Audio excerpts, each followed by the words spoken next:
आशा करता हूं आप बहुत अच्छे होंगे। आज है 1 अप्रैल और 1 अप्रैल 2021 के हरियाणा करंट अफेयर इस वीडियो में हम लोग पढ़ने वाले हैं। अगर आप स्टार आईक्यू पे पहली बार आए हैं तो इस चैनल को सब्सक्राइब करना बिल्कुल मत भूलिएगा। प्यारे बच्चों, आज एक नए महीने का आगाज करते हैं। स्टार आईक्यू परिवार ये कामना करता है कि आपका ये नया महीना बहुत ही अच्छे से गुजरे, ये हमारी दुआ है। अगर आप लोग हमसे हरियाणा जीके का कोर्स पढ़ना चाहते हैं तो पेंसिल एप्लीकेशन को डाउनलोड कीजिएगा और पेंसिल एप्लीकेशन पे मेरे द्वारा पढ़ाया गया पूरा हरियाणा जीके का कोर्स मिलेगा जो स्पेशली ओरिएंटेड है एचपीएससी के या एचसीएस एग्जाम के। ये एप्लीकेशन का लिंक जो है आपको डिस्क्रिप्शन बॉक्स में मिल जाएगा। वैसे भी आप इसे डायरेक्ट सर्च कर सकते हैं प्ले स्टोर पे, नहीं मिलता तो डिस्क्रिप्शन बॉक्स में लिंक दिया गया है, उस पर क्लिक करके भी आप लोग जो है इस पेंसिल एप्लीकेशन को डाउनलोड कर सकते हैं। कल आपसे सवाल पूछा था, उसका सही जवाब क्या होगा? पूरे देश में हरियाणा के किस जगह की मशहूर मॉडिफाइड जीप के लिए अलग से विशेष ऑटो मार्केट बनाई जाएगी? तो अलग से विशेष ऑटो मार्केट बनाई जाएगी डबवाली के अंदर, यानी कि बी ऑप्शन जो है इस क्वेश्चन का हमारा वो बिल्कुल ठीक रहेगा। आज का पहला क्वेश्चन क्या है? हाल ही में हरियाणा सरकार ने किसे कृषि एवं किसान कल्याण विभाग का अतिरिक्त मुख्य सचिव नियुक्त किया है? इस क्वेश्चन में आपको दो बातें याद रखनी है। पहली बात तो यह है कि कृषि एवं किसान कल्याण विभाग का अतिरिक्त मुख्य सचिव यानी कि एडिशनल चीफ सेक्रेटरी किसे नियुक्त किया और इनसे पहले कौन थे? देखो, अब तो नियुक्त किया गया है सुमिता मिश्रा को, डॉक्टर सुमिता मिश्रा को जो है वो नियुक्त किया गया है। ओएसडी अधिकारी कह सकते हो आप इन्हें, ऑफिसर ऑन स्पेशल ड्यूटी अधिकारी हैं डॉक्टर सुमिता मिश्रा। इनसे पहले कौन थे सर? तो इनसे पहले जो थे उनका नाम था देवेंद्र, ठीक है, देवेंद्र सिंह जो थे इनसे पहले ये अधिकारी थे। अब उनकी जगह पे सुमिता मिश्रा जो आपको फोटो में दिखाई दे रही है, इन्हें कृषि एवं किसान कल्याण विभाग का अतिरिक्त मुख्य सचिव नियुक्त किया है। अगला क्वेश्चन हमारा है कि हाल ही में हरियाणा में द गर्ल गुरुकुल की स्थापना की गई है, कहां पे की गई है? द गर्ल गुरुकुल की स्थापना अभी हाल ही में हरियाणा के कैथल जिले के लांबाखेड़ी गांव में की गई है। डी ऑप्शन जो है इस क्वेश्चन का आंसर होगा हमारा। बेसिकली द गर्ल गुरुकुल जो है ये गुरुकुल जो है ये शुरू होने जा रहा है। कब से शुरू होने जा रहा है? 4 अप्रैल से शुरू होने जा रहा है। अच्छा, 4 अप्रैल से शुरू होगा और ये 4th क्लास से लेके 12वीं क्लास तक के जो है उसमें गर्ल्स को एजुकेशन दी जाएगी। इसको शुरू किसने किया है? इस द गर्ल गुरुकुल एसोसिएशन समिति के पदाधिकारी है एडवोकेट राजेंद्र कुमार और नीरज शर्मा। इन्होंने जो है कलायत क्षेत्र में जो है विशेषतर जो बेटियों के एजुकेशन का लेवल इतना अच्छा नहीं था, उस लेवल को बढ़ाने के लिए 7 एकड़ जमीन में कन्या गुरुकुल भवन का निर्माण किया है। यहाँ पे बेटियों को एजुकेशन के साथ साथ खेल के बारे में भी जानकारी दी जाएगी, ठीक है, और बेटियों को आदर्श संस्कार भी दिए जाएंगे। तो ऐसा करके जो है पूरा गुरुकुल जो है वो बनाया है। हरियाणा को पंजाब से जोड़ने वाले कलायत और दांता सिंह वाला मार्ग पर लांबाखेड़ी गांव है, वहां पे ये स्कूल या गुरुकुल बना है। जिक्र यहाँ पे आपने किसका किया है? कैथल का। मैप में कैथल को देखिएगा। कैथल को कभी कपिस्थल के नाम से भी जाना जाता था और करनाल जिले का पहले ये भाग था। 1973 में कुरुक्षेत्र में चला गया। ये 1 नवंबर 1989 को ये खुद ही अलग से जिला बन गया। कैथल जिले का फरल गांव का फाल्गु मेला जो है वो बहुत प्रसिद्ध है। और कैथल जो जिला है ना, कैथल जिले के लिए आप एक नवग्रह कुंड की छोटी काशी वाली बात भी याद कर सकते हैं जो कि इंपॉर्टेंट है एग्जाम के लिए। हाल ही में हरियाणा विधानसभा अध्यक्ष जिनका नाम है ज्ञानचंद गुप्ता, इन्होंने हरियाणा विधानसभा की कितनी कमेटियां गठित की है? तो हरियाणा विधानसभा की जो है इन्होंने हाल ही में 11 कमेटियां गठित की है। इन 11 में से कुछ इंपॉर्टेंट कमेटी आपको मैं बताता हूं। जैसे एग्जांपल से एक कमेटी है विधानसभा सचिवालय द्वारा जारी अधिसूचना के अनुसार जन स्वास्थ्य, सिंचाई, बिजली और लोक निर्माण भवन, इसके लिए एक कमेटी बनाई है। इस कमेटी का अध्यक्ष दीपक मंगला को अध्यक्ष जो है वो नियुक्त किया गया है। ये कुछ मेंबर्स है उसमें ऐड ऑन किए हैं। इसी प्रकार से एक स्थानीय निकाय और पंचायती राज के लिए कमेटी बनाई है, उसकी अध्यक्षता मिली है डॉक्टर कमल सिंह गुप्ता को। एक इसी प्रकार से कमेटी है इंपॉर्टेंट अनुसूचित जाति और जनजाति और पिछड़ा वर्ग के कल्याण के लिए, और इस कमेटी के जो अध्यक्ष हैं वो ईश्वर सिंह को जो है नियुक्त किया गया है। तो ये इंपॉर्टेंट कमेटी जो आपको मैंने बताई याद करने वाली है। ज्ञानचंद गुप्ता आपको फोटो में दिखाई दे रहे हैं, याद रखना है ये हमारे हरियाणा के जो है ये कौन है? विधानसभा के स्पीकर हैं या अध्यक्ष है, तो काफी इंपॉर्टेंट नाम है ये बात भी, ठीक है। उपाध्यक्ष कौन है? कमेंट में लिख के बताइएगा। हाल ही में हरियाणा सरकार ने आढ़तियों को डिफॉल्ट राशि पर ब्याज में कितने % की छूट देने की घोषणा की है? तो अभी हाल ही में हरियाणा सरकार ने आढ़तियों को डिफॉल्ट राशि पे जो है 40% ब्याज में छूट देने की घोषणा की है। ए ऑप्शन जो है इस क्वेश्चन का बिल्कुल ठीक रहेगा। 1 अप्रैल 2021 से आरंभ होने वाला है रबी खरीद सीजन, और इसी से जो है पूर्व आढ़तियों को बड़ी राहत दे दी है, और इसमें जो है 40% की छूट जो है ब्याज छूट जो है माफ करने की घोषणा की है। विवादों का समाधान वगैरह भी जो है सरकार सीधा ही डायरेक्ट कर लेगी। तो ये काफी इंपॉर्टेंट बात है, और प्लाट धारक 15 जून 2021 तक पूरी की पूरी राशि जो है जमा करवा सकते हैं अगर राशि जमा करवाना चाहते हैं तो। मुख्यमंत्री ने एक बात कही है यहाँ पे, ये देखो, मुख्यमंत्री ने कहा है कि हरियाणा राज्य कृषि विपणन बोर्ड के तहत अनाज मंडियां और सब्जी मंडियों के जो प्लाट धारक किन्हीं कारणों से समय पे अपनी किस्त भुगतान नहीं कर पाए, उनके लिए अब हरियाणा सरकार डिफॉल्ट राशि पर ब्याज में 40% की दंडात्मक ब्याज को 100%, जो 40% का दंड लगने वाला ब्याज था ना, उसको माफ कर दिया बिल्कुल, और इसे 15 जून 2021 तक राशि जमा करवा सकते हैं। जो मूल पैसा है वही जमा करवाना है, ब्याज बिल्कुल माफ कर दिया है हमने आपका। अगला क्वेश्चन हमारा क्या होगा कि ई ऑफिस प्रणाली में हरियाणा का कौन सा जिला पहले नंबर पे है, यानी कि ऑफिस के अंदर सारा काम ऑनलाइन करने में जो है हरियाणा का पहला जिला नंबर 1 पे है, झज्जर। बी ऑप्शन जो होगा इस क्वेश्चन का हमारा वो बिल्कुल ठीक रहेगा। डिजिटल प्लेटफॉर्म पर सरकार के सारे प्रोजेक्ट ई ऑफिस प्रणाली पे काम करने वाला एक बार फिर से नंबर 1 पे है हमारा हरियाणा राज्य, और हरियाणा राज्य में भी झज्जर जो है वो नंबर 1 पे है। सबसे ज्यादा 7.6 जिला स्कोर बोर्ड के साथ जो है ये नंबर 1 पे है। ई ऑफिस प्रणाली के नोडल अधिकारी शिवजीत भारती, इन्होंने जो है बताया है कि ये दूसरी बार नंबर 1 पे आया है झज्जर जिला, और करीब 5 हफ्ते पहले ये जिला जो है प्रदेश के स्कोर बोर्ड में 22वें पायदान पे था। आप देख सकते हो 1 नंबर पे झज्जर है, 7.6 जो है इसका डिस्ट्रिक्ट स्कोर है। 2 नंबर पे यमुनानगर है, 3 नंबर पे कुरुक्षेत्र है, 4 पे सिरसा है, और 5 नंबर पे रोहतक है। आप 5 याद कर सकते हो, काफी रहेगा। और झज्जर की बात हुई है, झज्जर की स्थापना छज्जू नाम के एक जाट ने की थी। इसका नाम छज्जू नगर था, लेकिन बाद में झज्जर हो गया। इसके अलावा ये झज्जरी सुराही बहुत मशहूर थी, इसका नाम झज्जर पड़ गया। झज्जर के 2 मुख्य शहर है, बहादुरगढ़ और बेरी। राठी जाटों ने बहादुरगढ़ की स्थापना की थी। बहादुरगढ़ को सराफाबाद के नाम से जानते थे पहले। बेरी इसका दूसरा मुख्य शहर है। भीमेश्वरी देवी का यहाँ पे एक बहुत ही प्रसिद्ध मंदिर भी पड़ता है बेरी के अंदर। हाल ही में गांवों के विकास के लिए किस नाम से पोर्टल शुरू किया गया है? देखिएगा, जब इस पोर्टल की शुरुआत हुई थी, यानी कि घोषणा हुई थी, तब भी मैंने आपको पढ़ाया था, और अब ये शुरू कर दिया गया है तो भी आपको पढ़ा रहा हूं मैं। इस पोर्टल को शुरू किया गया, इस पोर्टल का नाम है ग्राम दर्शन पोर्टल, यानी कि बी ऑप्शन जो है इस क्वेश्चन का आंसर होगा हमारा।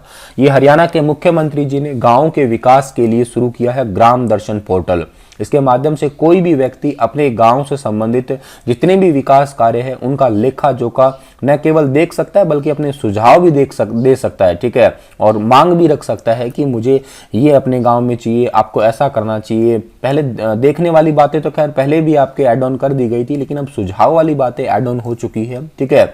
इसमें जितने भी पैसे हैं, कितना पैसा ग्राम पंचायत ने कमाया है, कितना खर्चा किया है, वो सारा ऑनलाइन देखा जा सकता है अब घर बैठ के। इसके माध्यम से गांव का सरपंच है, पंचायत समिति है, जिला परिषद है, ये जितने भी व्यक्ति हैं जो गांव के विकास में जो है लगे हुए हैं, इन सभी का ब्यौरा देखा जा सकता है कि कौन व्यक्ति कितना एक्टिव और क्या काम कर रहा है। तो ग्रामीण क्षेत्रों में ये मॉडल अगर सफल हो गया है तो यूं कहिएगा फिर ये शहरों में भी लागू किया जाएगा बाद के अंदर। इतनी बातें आपको याद रखनी है इस ग्राम दर्शन पोर्टल के बारे में।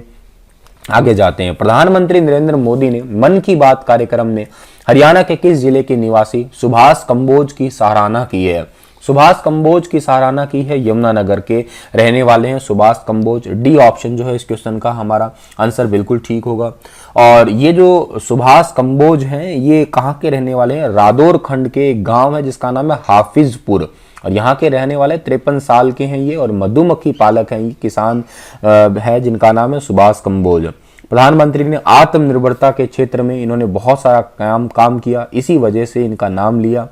और ये बेसिकली जो है वो स्नातक पास है और डीपीड डिप्लोमा इन फिजिकल एजुकेशन का डिप्लोमा भी किया हुआ है। 1996 से पहले इन्होंने जो है निजी विद्यालय में एक टीचर के रूप में काम किया, और बाद में जो है इन्होंने बताया कि 10 एकड़ में उस टाइम पे खेती करते थे। खेती के साथ साथ 1996 में खादी ग्रामोद्योग से मधुमक्खी पालन का प्रशिक्षण प्राप्त किया, और मधुमक्खी पालन के लिए 6 बॉक्स में उन्होंने काम स्टार्ट कर दिया।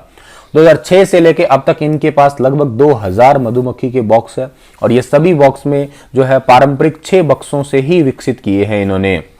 इनके बॉक्स को जो है मौसम फूलों की उपलब्धता के आधार पे ये महाराष्ट्र, गुजरात, राजस्थान, मध्य प्रदेश, हिमाचल, जम्मू कश्मीर यहाँ पे ट्रांसफर करते रहते हैं ये। और ये जो है खुद शहद की बिक्री करते हैं पूरे भारत के अंदर। इनका शहद तमिलनाडु, कर्नाटक, आंध्र प्रदेश, महाराष्ट्र, पश्चिम बंगाल इन राज्यों में जो है बेचा जाता है। और वहीं दूसरी ओर सरसों के फूलों का शहद अमेरिका समेत कई अन्य देशों में जाता है इनका। और सरसों के फूलों से मधुमक्खी द्वारा तैयार किए गए शहद की बाहर देशों में बहुत ज्यादा मांग है और उनका शहर के कारोबार में 35 से 40 लाख रुपए का टर्नओवर है। लगभग 15 लाख रुपए की सालाना शुद्ध आमदनी भी होती है इनको। और मधुमक्खी पालन से शहद के अतिरिक्त 6 उत्पाद जैसे मोम है, कॉम्ब हनी है, बी प्रोपोलिस है, बी पॉलन है या विवनिम है, रॉयल जेली है, ये भी तैयार करते हैं ये। तो इन सभी बातों के लिए इनका नाम लिया गया था, ठीक है। कुरुक्षेत्र में इनको मुख्यमंत्री मनोहर लाल, हरियाणा के पूर्व राज्यपाल कप्तान सिंह सोलंकी और उदयपुर विश्वविद्यालय और यमुनानगर के उपायुक्त रोहतास खरब द्वारा मधुमक्खी पालन के क्षेत्र में सम्मानित भी किया गया था, ठीक है। IBDC में इंटीग्रेटेड बी डेवलपमेंट सेंटर के अंदर ये कुरुक्षेत्र में पड़ता है। और ये आपको फोटो में दिखाई दे रहे हैं, एक महान हस्ती कहिएगा आप लोग, ठीक है। इनका नाम है सुभाष कंबोज। यमुनानगर का जिक्र हुआ है तो यमुनानगर की स्थापना 1 नवंबर 1989 को, क्षेत्रफल 1768 वर्ग किलोमीटर, विधानसभा क्षेत्रों में यमुनानगर, जगाधरी, सहोदरा और रादौर का नाम आता है। इसे पहले अब्दुल्लापुर के नाम से भी जानते थे हम लोग। यहाँ पे एक टोपरा कला गांव है और टोपरा जो है वो आपको याद है, टोपरा अभिलेख बहुत इंपॉर्टेंट है, जिसे उखाड़ के यमुना नदी के रास्ते से पुराना किला दिल्ली में फिरोज शाह तुगलक द्वारा ले जाया गया था। हरियाणा के किस जिले की अवनी ने नेशनल पैरा एथलीट चैंपियनशिप में 100 मीटर दौड़ में ब्रॉन्ज जीता है? तो अवनी जो है कौन से जिले की रहने वाली है? ये रहने वाली है हिसार जिले की। हिसार जिले की अवनी है और इन्होंने 100 मीटर दौड़ में ब्रॉन्ज मेडल जीता है। वह राज्य और राष्ट्रीय स्तर पर 3 मेडल हासिल कर चुकी है। एक समय ऐसा था कि बीमारी के कारण वह एक जगह से दूसरी जगह जा ही नहीं पाती थी, लेकिन अभी रिसेंटली 24 से 27 मार्च तक बेंगलुरु में नेशनल पैरा एथलीट्स चैंपियनशिप हुई, उसमें 100 मीटर में ब्रॉन्ज मेडल जीता और अवनी अब जो है नेशनल लेवल की प्लेयर बन चुकी है, ऐसा आप कह सकते हैं, जो आपको फोटो में दिखाई दे रही है। ये हिसार की रहने वाली है। हिसार की स्थापना 1 नवंबर 1966 को हुई है। क्षेत्रफल 3983 वर्ग किलोमीटर है। विधानसभा क्षेत्रों में हिसार, उकलाना, बरवाला, उधमपुर, हांसी, नलवा, नारनौद का नाम आता है। उपनामों में हरियाणा के steel city, magnet city, Mughal साम्राज्य का स्वर्णिम कुल कहलाता है। और ओम प्रकाश जिंदल बहुत फेमस व्यक्ति है, स्टील किंग ऑफ हरियाणा कहते हैं। मलिका शेरावत हिसार से संबंधित है। सुभाष चंद्रा, अनिता कुंडू और साइना नेहवाल ये हरियाणा के फेमस जो है, हरियाणा हिसार के फेमस व्यक्तित्व में इनका नाम जो है आता है। अगला क्वेश्चन होगा कि हरियाणा के किस यूनिवर्सिटी में वेजिटेबल ग्राफ्टिंग यूनिट की स्थापना की गई है? तो वेजिटेबल ग्राफ्टिंग यूनिट की स्थापना की गई है HAU में, यानी कि हरियाणा एग्रीकल्चर यूनिवर्सिटी के अंदर। तो HAU जो है ना, किसानों की जितनी भी सब्जी है उन सब्जियों की ग्राफ्टिंग टेक्निक के माध्यम से जो है पौध तैयार करेगा। कोई भी उनमें प्रॉब्लम आती है तो उनके अंदर जो है वो चेंज करके उस प्रॉब्लम को हटा दिया जाएगा, जैसे जीन एडिटिंग हम लोग करते हैं। सब्जी विज्ञान विभाग में विश्वविद्यालय के VC प्रोफेसर जो कौन है, समर सिंह, इन्होंने वेजिटेबल ग्राफ्टिंग यूनिट की आधारशिला रखी। और बिना रसायन के प्रयोग से भी जो मिट्टी जनित बीमारी होती है, जिसको आप लोग नेमाटोड की समस्या जो कह सकते हो, इससे राहत मिल जाएगी। इस यूनिट की स्थापना 175 लाख की राशि से की जाएगी, ठीक है। और राष्ट्रीय कृषि विकास योजना जो है इसका विस्तार करने वाली है, जिसके बाद न केवल हरियाणा बल्कि देश के आसपास में जो है ग्राफ्टिंग टेक्निक से जो है बहुत सारी रिसर्च होगी, इससे बिजनेस भी बढ़ेगा। हाईटेक ग्रीन हाउस सहित 9 ढांचों का निर्माण भी किया गया है, ठीक है। तो इस टेक्निक से यूं कहिएगा जितनी भी बीमारी वगैरह होती है, मिट्टी में पैदा होने वाली बीमारी है, उनको दूर किया जा सकता है ग्राफ्टिंग टेक्निक के माध्यम से। इतनी बात आपको याद रखनी है। और दूसरी बात यह है कि इसमें रोग प्रतिरोधक क्षमता तो बढ़ेगी के साथ में जो है बेसिकली आपका जो पोषक तत्व होते हैं जो उस फसल में या उस पौधे में, वो भी बढ़ेंगे और उस पौधे से उत्पादक क्षमता भी फिर बढ़ जाएगी। HAU की बात अगर आप करते हो तो इसकी स्थापना 2 फरवरी 1970 और VC का नाम डॉक्टर समर सिंह है। हरियाणा के किस जिले के दीपक रावीस ने राष्ट्रीय पैरा एथलीट्स प्रतियोगिता 2021 में शॉटपुट खेल में गोल्ड और डिस्कस थ्रो में ब्रॉन्ज पदक जीता है? तो ये रहने वाले हैं कुरुक्षेत्र के, यानी कि A ऑप्शन जो है इस क्वेश्चन का हमारा वो बिल्कुल ठीक रहने वाला है। जिला कुरुक्षेत्र के राजस्व विभाग में लिपिक पद पे काम करने वाले हैं और इनका नाम है दीपक रावेश। इन्होंने बेंगलुरु में जो 24 से 27 मार्च तक प्रतियोगिता हुई थी उसमें 19वीं राष्ट्रीय पैरा एथलीट प्रतियोगिता 2021 में शॉटपुट खेल में गोल्ड और डिस्कस थ्रो में ब्रॉन्ज पदक जीत के जो है कुरुक्षेत्र जिले का नाम जो है वो रोशन किया है। और यहाँ पे जिक्र कुरुक्षेत्र का हुआ है, ठीक है। और कुरुक्षेत्र की बात करते हैं। अच्छा, एक बात और इंपॉर्टेंट है, हरियाणा कर्मचारी चयन आयोग HSSC द्वारा खेल कोटे में जनवरी 2021 में लिपिक पद पे जो है इनकी नियुक्ति की गई थी। कुरुक्षेत्र की बात करो तो कुरुक्षेत्र की स्थापना 23 जनवरी 1973 को, क्षेत्रफल 1530 वर्ग किलोमीटर, विधानसभा क्षेत्रों में थानेसर, शाहबाद, पेहुआ और लाडवा का भी नाम आता है। उपनामों में धर्मनगरी कहते हैं, वैदिक सभ्यता का पालना और सिटी ऑफ पार्क्स भी कहते हैं इसे। मंदिरों में बिड़ला मंदिर, स्थानेश्वर मंदिर, सर्वेश्वर मंदिर, देवी कूप, भद्रकाली मंदिर और मेलों में पेहुआ मेला और मारकंडा मेला भी प्रसिद्ध है। इसी के साथ ये लेक्चर तो समाप्त होता है। आपके लिए क्वेश्चन होगा कि हरियाणा के सिखों को पाकिस्तान के वीजा की सुविधा उपलब्ध करवाने के लिए किस जिले में एक केंद्र की स्थापना की गई है।